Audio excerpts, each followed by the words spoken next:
శనివారం quiz time. ప్రశ్నలు నా వంతు, జవాబులు మీ వంతుగా కమెంట్ చేయండి. మొదటి ప్రశ్న. శివుడు నుండి అర్జునుడు పొందిన అస్త్రం పేరేంటి?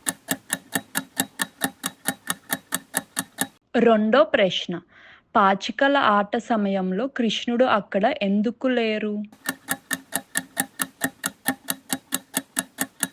మూడో ప్రశ్న. పాండవుల ఓటమి తర్వాత ద్రౌపదిని సభలోకి బలవంతంగా ఎవరు తీసుకొచ్చారు?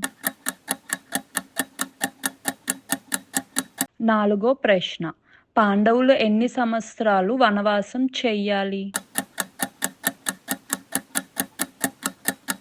ఐదో ప్రశ్న. అర్జునుడు హిమాలయాల్లో ఎవరితో తలపడతారు?